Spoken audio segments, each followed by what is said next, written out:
Welcome back, everybody. This is Zach again with New Angle Sports Talk. Tonight we're going to be recapping Game 1 of the 76ers Raptors series. This one, like, I don't know. This one's going to be probably one of the better. Well, I don't know. I think they're all going to be great series in round 2, but this one in particular, I'm really looking forward to this one, even over the Bucks Celtics series in the East. Just because you have so many key matchups in this one. You have Kawhi Leonard against Jimmy Butler. Everybody knows Jimmy Butler can ball, but he's not on the same level as Kawhi Leonard is. But then you have Joel Embiid, who has obviously the advantage over Marc Gasol. But Marc Gasol, he is a vet. He's won Defensive Player of the Year before. It's been a couple years now, but he's still got that intensity. He can shoot from the outside, and he's just a wall. You can't really break him down. You can't really. It's hard to get around him because he's so wide. But also he's so tough and strong as well, too. So let's just jump right in, guys. As usual, the highlights are going to be on the screen so you guys can follow along as well.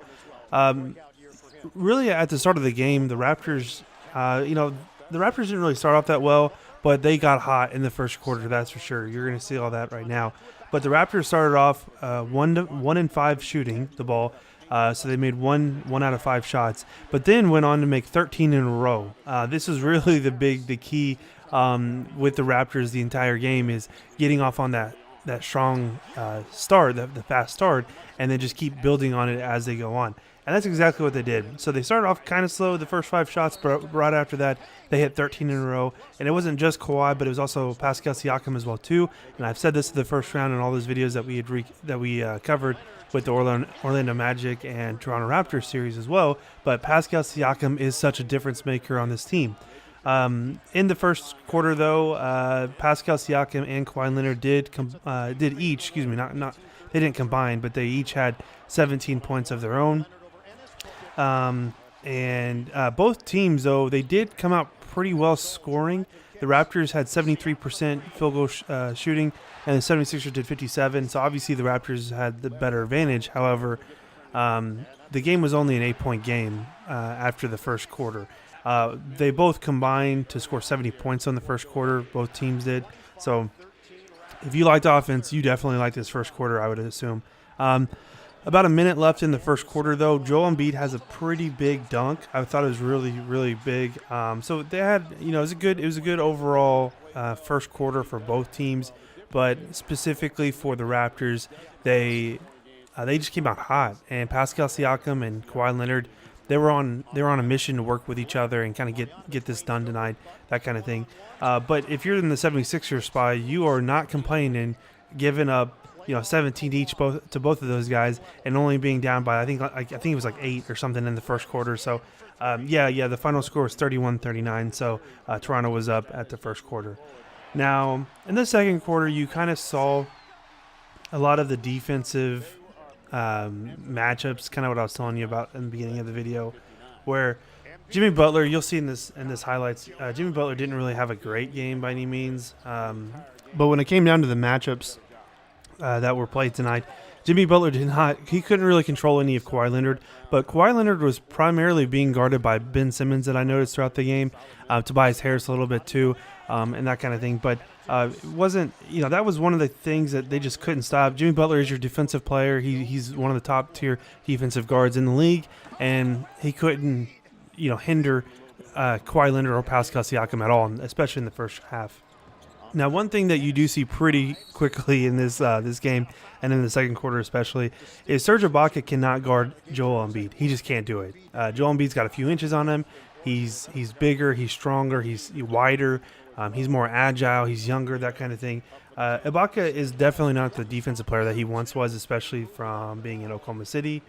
And he does have his moments still, but against Joel Embiid with that matchup, it doesn't usually work out, and that you kind of really saw that in the first half, especially. Boban as well too. He can't guard Marc Gasol either. So what they did a lot of the times with the Raptors is they run a lot of, especially with Marc Gasol, they run a lot of screen and fade. So Marc Gasol sets the screen and then he fades out to the 3-point line the majority of the time. And Marc Gasol has gotten that 3-point shot, whether he's with the Grizzlies or whether he's with the Raptors now at this point in his career. He's really consistent with that 3-point shot. Boban is not fast enough to be able to guard him.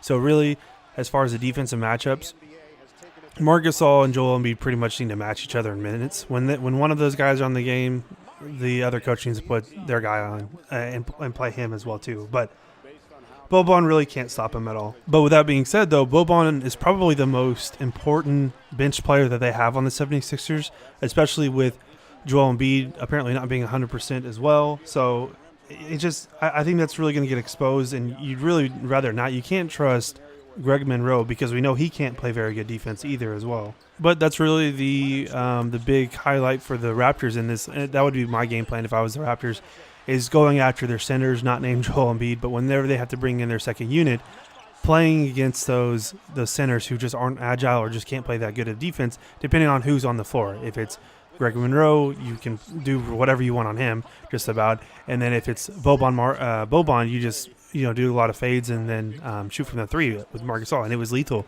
especially in the second quarter as well. Now, one other thing that I want to mention here is J.J. Redick has been terrible in the playoffs this year. He's just been terrible. He has not been.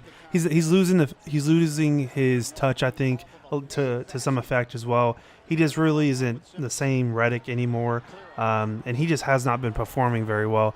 I don't know. I guess maybe that is too unfair to say, but he just hasn't been that good in the playoffs. That's pretty much the bottom line with that.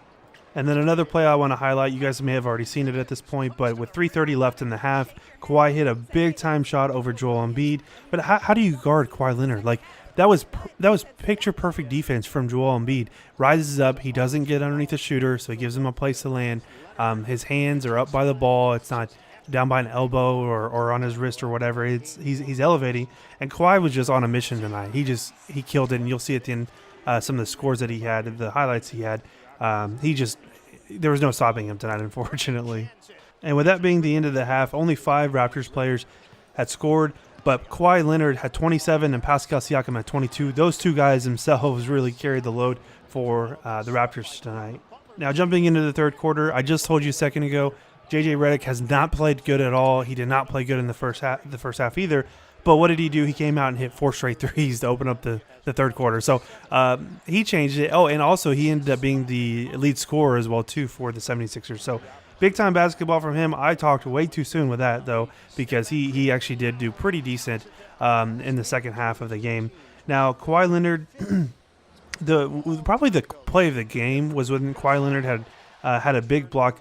If I remember correctly, it was Jimmy Butler, but you're going to see it here with 3:45 left in the third quarter. He gets a big-time block. No, it was Tobias Harris. That's who it was. I'm sorry, guys. Tobias Harris. He blocks Tobias Harris, and then Pascal Siakam goes and dunks it on the end on a fast break, and that lit up the crowd even more. The crowd came out tonight. They definitely came out tonight. Game 1, they were riled up pretty much the entire game. So, also another big highlight on the third quarter is the Raptors went on a 21-6 run over 7 minutes. So, the Toronto Raptors, again, they're controlling the pace of play. They're playing their brand of basketball. They're not having to adjust to the 76ers because what they're doing is they're being on the offensive. They're running their plays. They're running their game plan. They're running their schemes and making these big-time runs that last several minutes or in this case, half the quarter with 7 minutes. So definitely over half the quarter. And, again, they played their type of basketball, which is really why they kept on the lead so much. And that goes back to what I said in the first quarter when I was reviewing this as well too, is that the Raptors want to get on these big-time leads. They want to get out and fast break, and they want to play their brand of basketball. But when they get that lead and they get up by 10, they get up by 15, they want to keep playing that. They want to keep that lead. And how do they do it? They make good, efficient shots. They slow down their offense. They slow down the game. They let time run off the clock. And it really does help them a lot. And then now swinging over to the fourth quarter, guys. There's not a lot that happened in the fourth quarter, honestly. If you've seen it, you're just watching some of the garbage minutes or whatever. And but just to highlight some of the final stats for this game, Kawhi Leonard, he had 45 points, 11 rebounds. Pascal Siakam had 29. So, like I said, at half he had 22. So he didn't really have a great second half, but it wasn't a big deal. The dude got 29, so it's pretty good, and he's fantastic. So. And then also the thing with Philadelphia, and this is kind of what I was seeing, and this is kind of what I was expecting if they're going to make a comeback. It started off on the offensive rebounds, and they had 11 more offensive rebounds than the Raptors did. Everything else was for the majority of the part of the game, the majority of the time of the game. They were pretty much locked in side by side. They were basically identical on the different, on the two team stats. Now the Raptors did score a lot more efficient than they did, but again, sometimes offensive rebounds are really what you need to make a comeback, and it didn't really spark it tonight, unfortunately. But that was pretty much it, guys. Kawhi Leonard, like I said, he went off. He scored he tied and he scored his most points in a playoff game. But he tied the franchise record as well when what's his name, Vince Carter, did it against Allen Iverson in 2003. But anyways, guys, that was pretty much it. I mean, at this point, does anybody think anybody can stop Kawhi Leonard? Because I don't know if anybody in a 76ers uniform can. If they do, it has got to be Jimmy Butler. And Jimmy Butler's got to step up tonight and in the next games as well, too. Game 2 is Monday night, guys. We'll go ahead and review that as well for you. So, as always, please remember to like, comment, and subscribe, and we'll see you in the next one.